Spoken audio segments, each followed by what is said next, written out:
And now, another episode of MMA Gossip with your boys.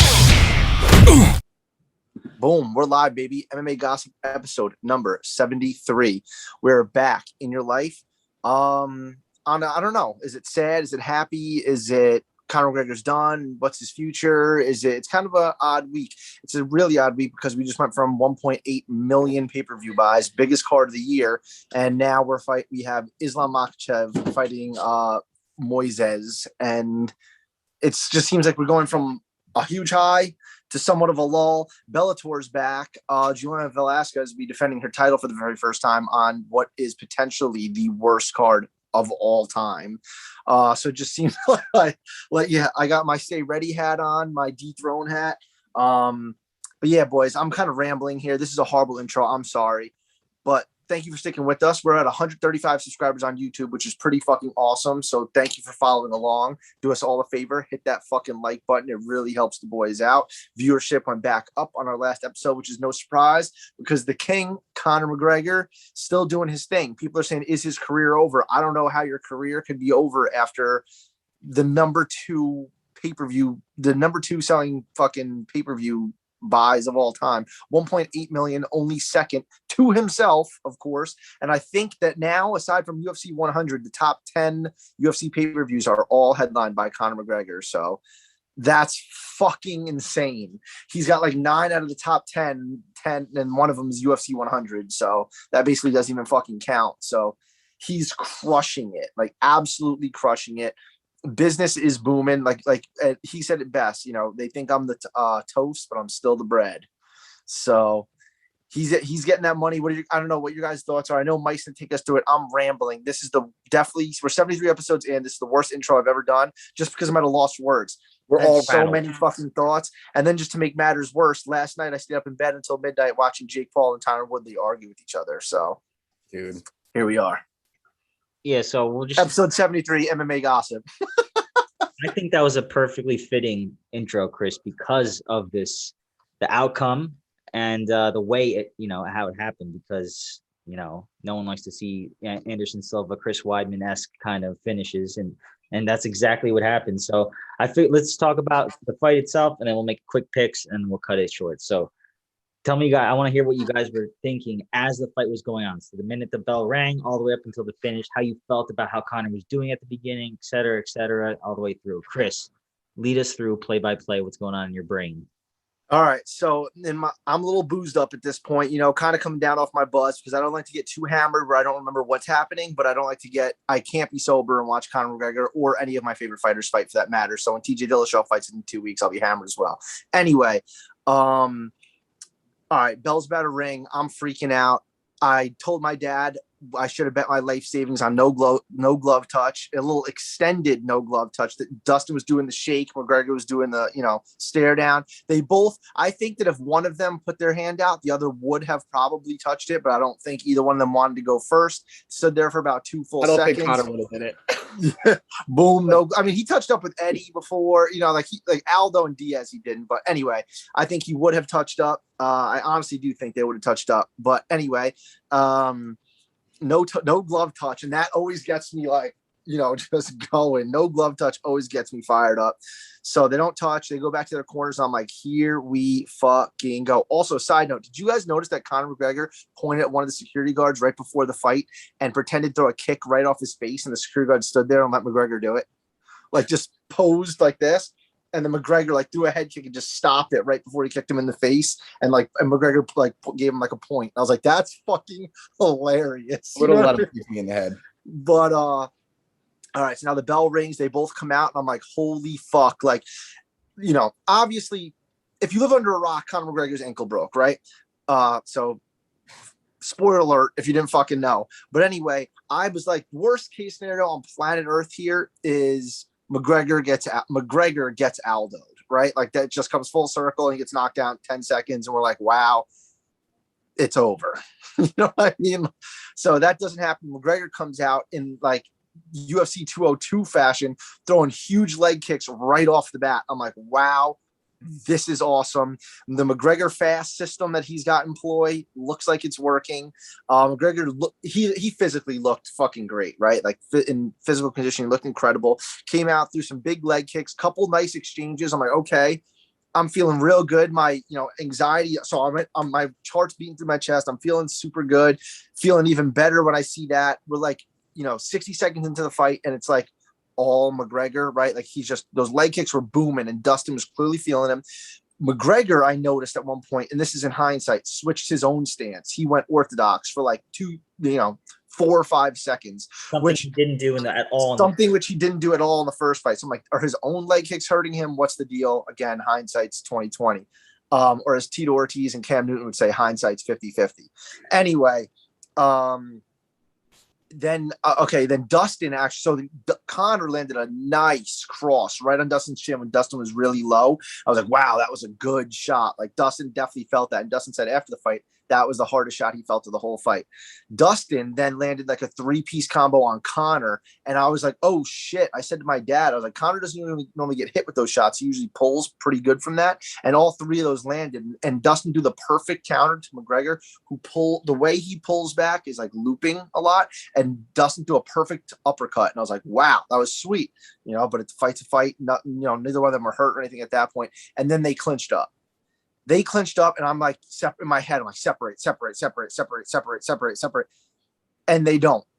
They go to the cage, and Conor McGregor seemingly jumps on a guillotine, or as Dustin Poirier would say, don't be silly, jump to Gilly. And he fucking did. And I was astonished. I was like, what the fuck? And I know, like, because I heard it from a few of my friends, not going to name names, but they're like, oh, dude, he had that kind of deep, bro. I'm like, there was never, ever any danger. Dustin's hips were way too high. McGregor didn't have his hips in at all. It was one arm at, for 90% of the time. There was nothing there. And it seemed to me to be desperate. And I was like, what the fuck? Why are you doing this? And he seemed way too comfortable on the floor, throwing up kicks, elbows.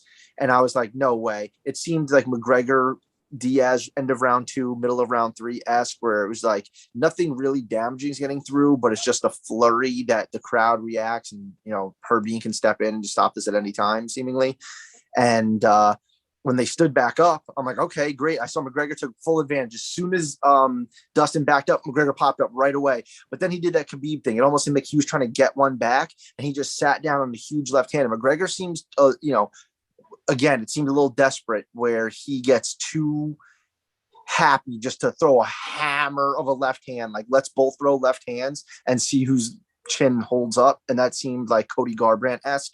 And I was like, oh boy, that doesn't look good, but at least he's going to get out of this round. Stumbles, falls. And I said to my dad, I think he broke his leg, and he covered up and survived the end of the round. And he was pointing at his leg. And I was like, yo, that is exactly what happened.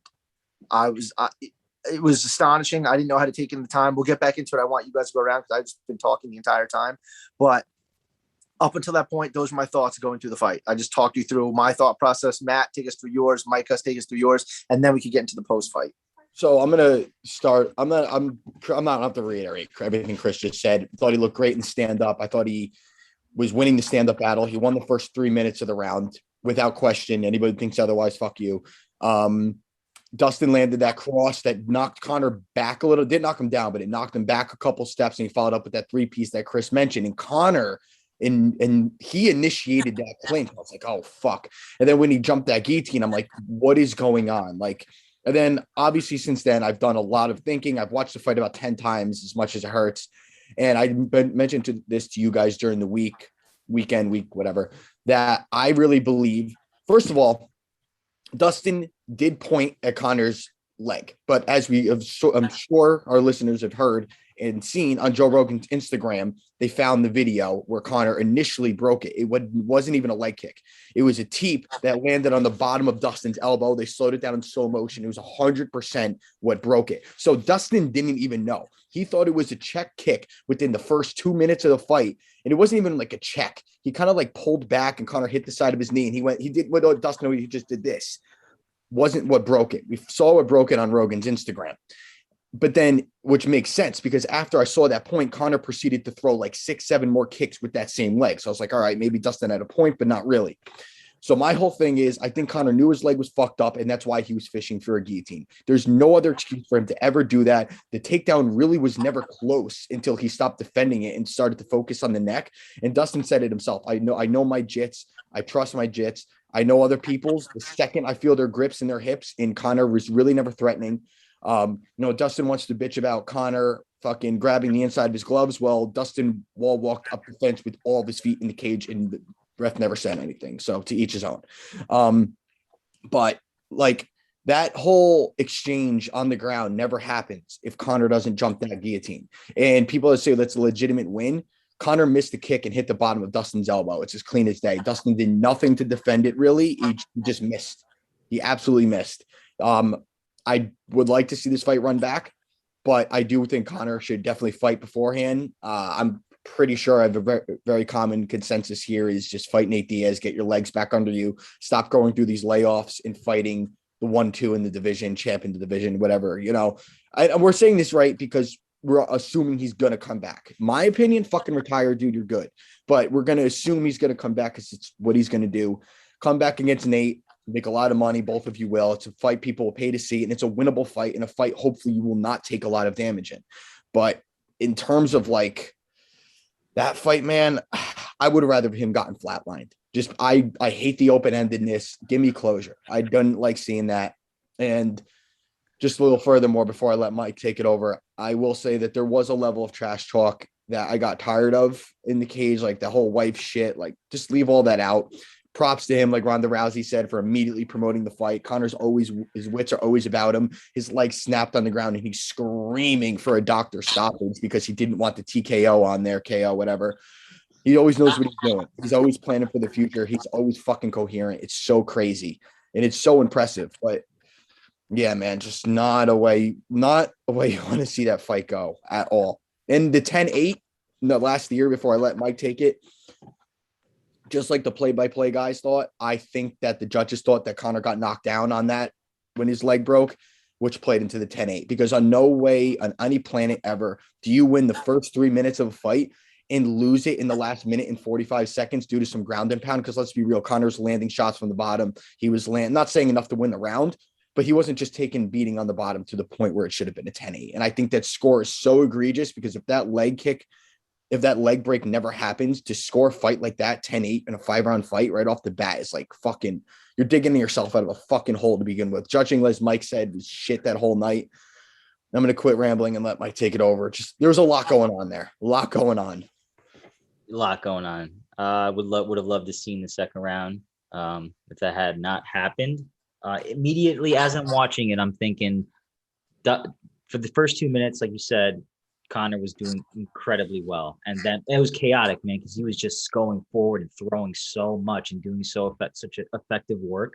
And then, yeah, like Dustin came back with that nice combination and stumbled Conor. And it was a little alarming because I feel like Conor was absolutely not prepared for that. Like, and obviously wasn't prepared for it because he got hit with every shot, but he also wasn't prepared for I think he was just like going in there with like such supreme confidence and offense that he just, I don't know. I think it overtook his sense of, okay, this is a two-way street. It's not just me beating the shit out of one guy. And I know he knows that, but maybe for that split second when the bell rang, he's just like, this is it. Who knows, man? He's a human being. Everybody experiences different things when it comes time to perform in whatever aspect you're doing. And then I thought, with the takedown, he's on his back, guillotine. I do think the reason why he pulled it was because he was hurt and he wanted to get out of there. He was desperate. And I don't know, but immediately I felt that Dustin had his number for the most of the round. And I was like, damn, like that ground and pound, like Conor wasn't defending. It was alarming how many elbows and punches came through and Conor's head was bouncing off the fucking canvas. I was like, damn. And I was like, if this gets to a second round, I said it out loud. I was like, this gets to a second round, Conor's done. Like, he's getting whooped. And listen, I'm trying to play devil's advocate because you guys are Conor guys and I am too. I feel awful. I want him to win so bad. I don't need to see the rematch, guy. I personally don't need to see it. I think he was just kind of at this point, Dustin's past him at this point. Like, as much as that pains me to say, I think it sucks. I know. What do you guys think? I think it sucks. I agree with you, and I wanted to just make a couple points to what Matt had said. And I want to give Dustin credit, right? Like, it's not the way you want to win, but he definitely won the fight. Like Nate Diaz says it all the time. It's like, if you can't make it to war, you can't win the war. You know what I mean? You don't it's a 5-round fight. You got to the octagon, one man wins. You know, whatever happens, happens. You slip on a fucking banana peel, you break your leg, whatever it is. Dustin Poirier won the fight, right? And although you don't get that closure, Dustin definitely won the first round decisively. And that is closure enough, right? Like on a trilogy, I guess. I mean, it sucks because it's McGregor, but like if this was any other trilogy, I don't think you need to see it again. Like, especially if it was like a title, like if this was Max Holloway and like Volkanovski broke his leg, I don't think you need to do it fucking again. You know what I mean? It's like, I guess because it's McGregor and he's just going to be in big fights, you can do it again. I don't really need to see it a fourth time. I'm pretty content the way it was.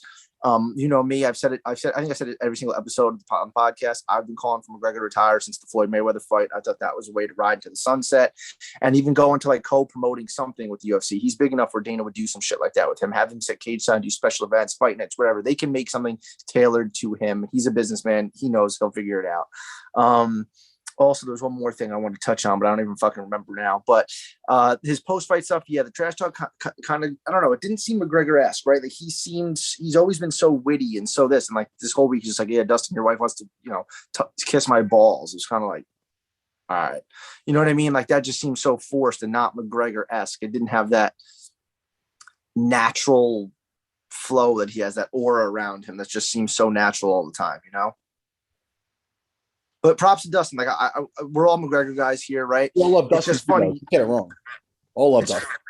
Oh, we all love Dustin, dude. And congratulations to him. Like he won the fight. Like Dustin won the fight fair and square. Everything, you know, he didn't do anything wrong.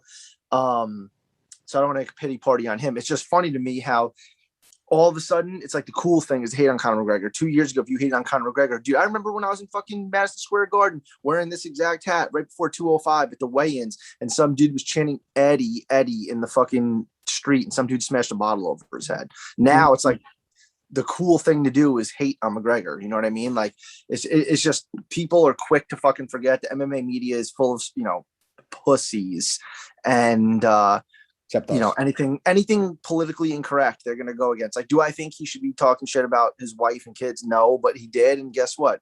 Deal with it. You know what I mean? Yeah, if McGregor would have won that fight, that thing would be like, the king is back. And every fucking ball hugger would have been sucking him off on Twitter. But now he lost. So everyone's, you know, coming out of the woodworks like, oh my God, he tweeted. And that dude, the clickbait on bjpen.com saying he tweeted a picture of Dustin Poirier's daughter and said Gonzo. It's a picture. The picture is literally of Dustin with his daughter, and it says Gonzo. And then the next picture is closer to Dustin, and the next picture is just Dustin's face. So, like, he's not, people are like, oh my God, he's making death threats to Dustin Poirier's daughter. It's like, dude, come on. Like, you just worry about something else. Like, talk about his legacy and, like, maybe show clips of when he was knocking out Dennis Seaver and giving you guys jobs in the MMA media, you know what I mean? Creating this empire, maybe show that and like reminisce on that rather than the hate. And I would say that for anyone, you know, like I don't want to see when these guys go out like that, like Weidman, everyone, you know, the story is like, oh my God, fuck him, blah, blah, blah. Chris One was never really that good. He beat Vitor after he's on steroids. And I'm just going on a tangent here, but it's just like, bro, the cool thing to do, it just seems like in the world, let alone in MMA, is just hate. Yeah, it is because it's easy. It's a lot easier to do it. Like everything else, it's easier to spread hate because that's what gets clicks. And you know, and all these people that want to bitch about fighter pay, ask any fucking fighter ever that's fought on a McGregor card versus not a McGregor card. He spread the wealth across the whole UFC, changed the landscape of the game. And why do you think there hasn't been another one? I said this to Mike yesterday when he was arguing with some squid on Instagram. Like, yeah, maybe people aren't willing to cross that line, but how many more people turned into McGregor? None of them. Like, he's a one-off for a fucking reason. Like, nobody else is willing to do the shit. Granted, his rise was like a perfect storm because not only was he talking shit, he was backing it up. And now it's like, dude, you can't win a fight anymore, which I get. But at the same time, he's sticking to himself, you know, he's doing him. And I don't know. I can never find it to hate on a guy that's taken a company to a completely different level, not single-handedly, obviously, but he played a huge role in that, and he will continue to do it because he's going to continue fucking fighting. No matter how much we don't want him to, it's one of those things you could tell it's just in his blood. And I do think a lot of that shit he was saying in the octagon afterwards was just adrenaline, shock. His knee snapped on the ground. You even heard in his voice, bro. He's like, fuck's sake, man. Like, he was upset as hell. I'm not making excuses for the guy, but it's just like, don't forget who he was not too long ago. It's just, so what that he didn't retire top of the game. He just wants to keep fighting. It's in his blood. And before we get into the next fight or whatever we're going to do next, I have to talk about Gilbert Burns really quick. And I'm sure you guys might have saw I argued with somebody relentlessly on Instagram. I have zero problem, as boring as that fight was, I have zero problem with what Gilbert did to win that fight. If you look at the Wonder Boy fight versus Neil Luque, the blueprint was already there. Burns just did it, went in there with the perfect game plan, and he did what he have to do. What is he, a 5'9" guy, going to go in there and strike, do a point fight with fucking Wonder Boy? Like, no, he's going to lose that fight 10 times out of 10. Yeah, he couldn't get the finish and land as much effective ground and pound as he did, but he went in there, took him down, and he won the fight. He's not here to, satisfy everyone's itch for a backyard brawl. You're looking for the wrong thing. This is his career. He's facing a guy that hasn't lost in a minute, that's clamoring for the title shot, came in with a perfect game plan and fucking executed it. Get over it. So what? It wasn't a complete barn burner. It's crazy. Even Dana, like, oh yeah, he won. Like, I hate that. Like, yeah, he had a fucking game plan. What if Wonder Boy just jabbed him for 3 rounds? Would you say the same thing? Like, I don't know. That fight pissed me off a lot too. Matt, I couldn't agree more. Styles make fights and did what he needed to do to win. I don't think anybody that says anything different is just a hater or stupid. So fuck him. Anyway, I don't think you need to make an excuse for Conor for everything he said after the fight and for anything, because dude, this is a fight game. This ain't baseball. This ain't football. This is how you do things in the UFC and mixed martial arts. You're your own brand. Let him do whatever the fuck he wants. If you want to hate on him, fine. If you want to call him a scumbag now because he said Gonzo on some bullshit picture, fine. I don't care. But the fact that I don't care means that that's just what that fight game is, so whatever. Anyway, any closing thoughts on Conor before we make quick picks? Just on the card, last thing, I owe someone an apology, and then I'm going to double down on my hate.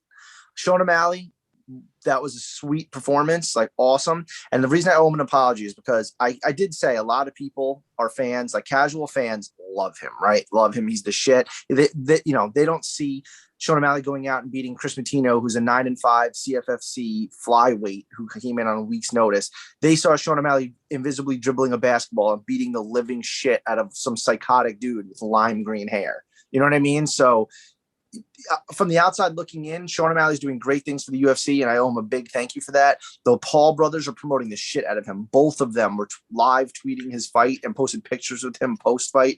Bunch of celebrities. So Sean O'Malley is growing and spreading like wildfire. The UFC know what they're doing with him. And you know what? Maybe that's their niche thing. Maybe if they want to just have Sean O'Malley beat the shit out of nobodies, that's great. It seems like he's going back and forth with Garbrandt on Twitter now. If he could beat Garbrandt, I will fucking dye my hair purple. You know what I mean? Wait, Mike, time out. Mike, you think he'd beat Cody? I think he would beat the fuck out. Oh my God! I can't get into this right now. I can't. Hold on. He has to go to dinner. I have the power to mute you, so that's power of host, baby. Give me a second. I unmuted. Bro, listen. I know Chris Moutinho. I know that I could beat Chris Moutinho, but his stand-up is better than Cody's across the board, man. And if Cody goes for that bullshit takedown thing like he did against Rob Font, he's definitely getting knocked out unless he plays it safe like he did with Rob Font and gave up on the takedowns. And he's going to lose a 5-round decision. I'm telling you, Sugar is not durable. For example, I'm pretty sure he got injured after the fight and he's out till like January. But anyway, his stand-up is fucking fierce. Yeah, it looks cool when you're hitting bags, bro. Not top 10 in the division. He'll hit. I can't. That kid, like, I don't care. First of all, the only reason the fight was stopped is because Vegas made a phone call. That fight stoppage was fucking crazy. And I think they did Chris a disjustice by not letting him finish that fight after getting his brakes beat off for 3 rounds. Second of all, he was looking up at the clock in like the second round. I cannot see like him being in a dog fight. Imagine he was getting hit back. Cody's incapable of being in dog fights anymore, man. He's toast. We talked about it, man. I still think he would be more of a dog fight than O'Malley would. I think anybody in the top 10 in that division, if anything, that just solidified my stance that this kid is meant to face fucking tomato cans. The fact that he couldn't finish that fight on his own is just baffling. Like, dude, you're minus 1,000. I don't think it's his fault. He beat the fuck out. He did everything he was supposed to do, and he knocked out. But maybe he just doesn't hit that hard. Like Joe Rogan's like, oh, he's knocking out Eddie Wineland. Yeah, so does a gust of wind. No, I think he's got that precision kind of power. It's a gust of wind. No, but dude, those shots were knocking it would have knocked out Smolka. Did knock out Jose Alberto Quinones. Great. What? It was a great Almeida. All chinny guys. Maybe not Quinones, but Smolka and Almeida are chinny as fuck. You know, I'm agreeing with you. I said the only reason I owe an apology is because he's doing big fucking things. He's pulling big numbers and doing things. So good for fucking him. Not that I said he didn't, but it's even bigger than I suspected. But come on, bro. Now you have to have a step up competition. Like after this performance, and he got 1.8 million views, 1.8 million buys, plus the streams, plus everything, plus the news, plus the Paul brothers posting him. His stock is as high as can be right now. Fight someone good. Fight Cody Garbrandt. And for Cody Garbrandt, I think this is the perfect collision course. Cody Garbrandt could put his career back on track with a win over O'Malley, and O'Malley could springboard his career. So I would love that. Perfect time. I look at the top 10 right now, and maybe the only person I would give him a really good top I'm looking at from Marlon up, because he's not going to fight Kyler Phillips or Cody Stamann, I don't think.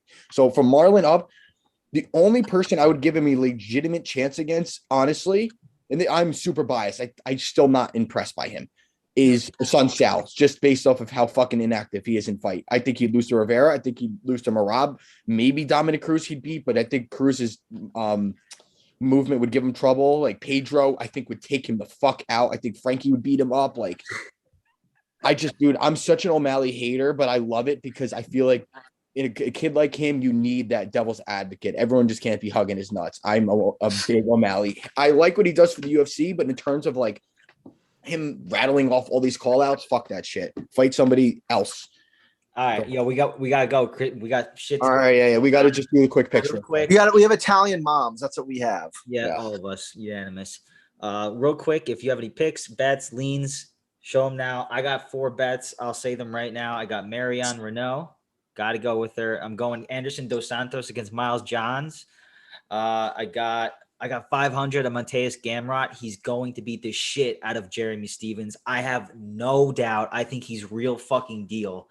And I got another bet. Oh, I put like a little sprinkle on shitty Malcolm Gordon to going up against shitty fake Figueiredo, Walmart Figueiredo. I like that. Like Mike, I'm heavy on Gamrot. I hate that I love this because the line is sketchy, but I like Billy Q a lot this weekend.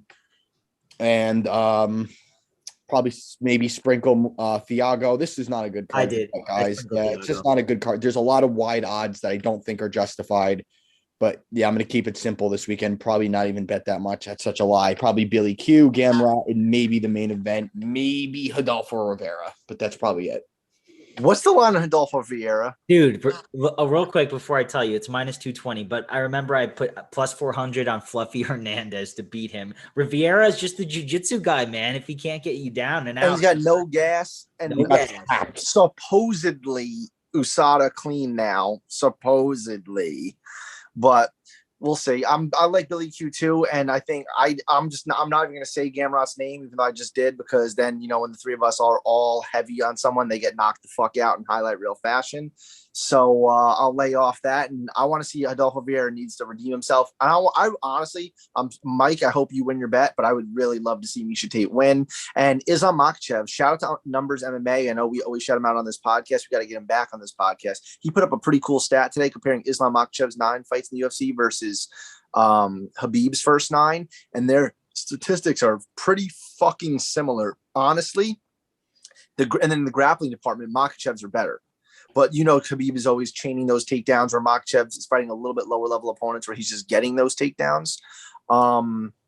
What's the line on this fight? Like, how big of a favorite is it? 700, bro. Yeah, I'm sure, but I think we're all in consensus here that at some point in time, I don't know if it's soon because of how hot Dustin and Charles are, but at some point in time, probably the next year and a half max, Makhachev's going to be champ at 155. I don't think that's probably. Hear me out. Khabib is his head coach. Yeah, like he's going to be champ, and it's going to be miserable for anybody that fights him. Guys, Listen to me. Thiago Moises' only 2 losses in the UFC are Damir Ismagulov and Beneil Dariush. And then he went out and beat the shit out of Hernandez. And I thought he won against Bobby Green. Kicks really hard, hits hard, and he's got world-class jiu-jitsu, and you're going to give me plus 500? I'm going to take it. I think that Makhachev's going to catch one of those kicks and put him on his ass. Yeah, but he doesn't punch that. His stand-up is good enough to make sure that his grappling is effective. It's not like he's got crazy good Thing is, that's what it was.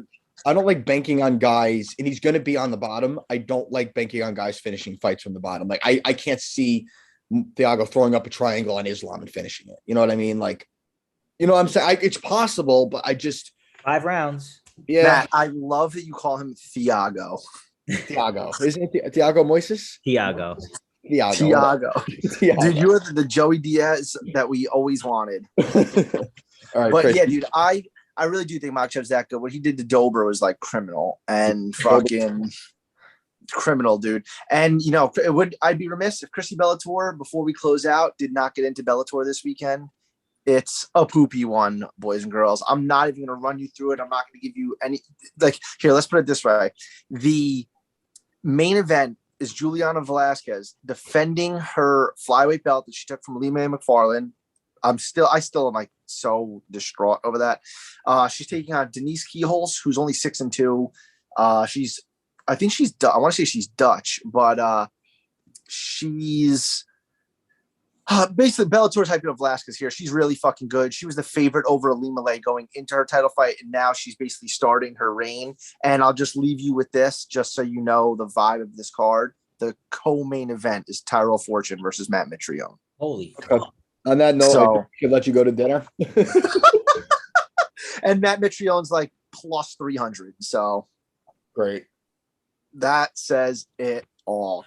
But yeah, and also I'm scrolling through this card right now. It's atrocious, as I said, but they also have that kid Cody Law on the prelims, who I think he's only 3-0, maybe 4-0.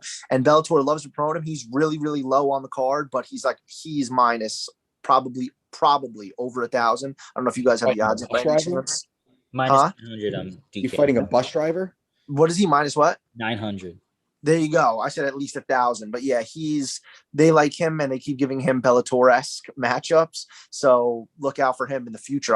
He's only 3-0, 4-0, but maybe by the time he's 7-0, 8-0, you'll be seeing him on these main cards. So keep an eye out. But other than that, I mean, the news of the week really was McGregor. Also, we touch on it. Jake Paul and Tyron Woodley having their little spat. They made a tattoo bet. Loser has to get "I love the winner" tattooed on them. And they shook on it, and that's it. I mean, not too much else. Like we said, the MMA world never sleeps, but this week it was so McGregor heavy that was news. All right, closing thoughts, anybody? Love you.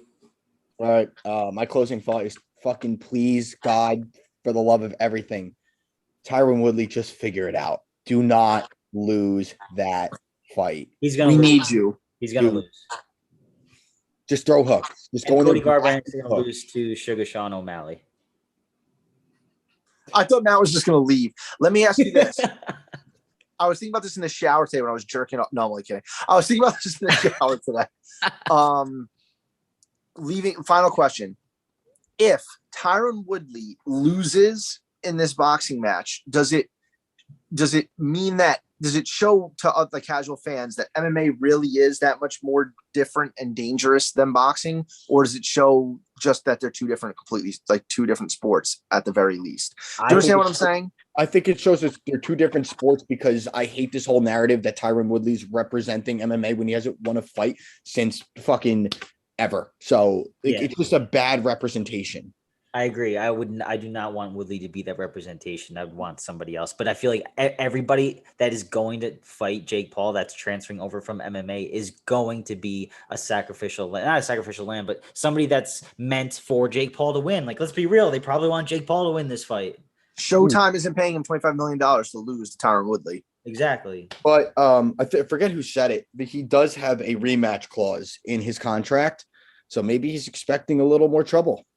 I mean, dude, and he did say it himself, bro. He's 6'1" and he weighs over 200 pounds, and he's in good fucking shape. I'm not gonna hate on the kid. He looks good, right? And he definitely has power. Tyron Woodley is fucking 195, but Tyron Woodley's fucking 4 feet tall. Let's not forget what he did to Darren Till. Granted, 4-ounce gloves and threat of a takedown, but he could definitely crack. Don't compare it to boxing. It's completely two different fucking sports. You're messing up my point, dickhead. I'm trying to defend the guy because if you lose, it's shit. Stop defending him. You just said yourself he's not a representation. So I know, but I want him to win. You want him to win so that everybody else is like calms down. You don't I'm have to tired of hearing Instagram arguments. I know I shouldn't fucking feed into it. I'm just tired of hearing. I offer Conor McGregor $23. Bro, even if you offer him $23 million, he doesn't need your fucking money. He's the richest dude in the world. Like, I just hate the fucking 15-year-olds that feed into Jake Paul. It's just like, you know what I really want to see? If Jake Paul does not, maybe it's not Woodley, but if and when Jake Paul gets flatlined, I got to give it to the kid. I think he's going to recover. I think he's going to take it on the chin and fight again. So I want to see that. So a lot of credit. I give him a lot of credit, dude. I got to give it to him. He's growing on me. And on that note, yeah, goodbye. Yeah. Later, boys.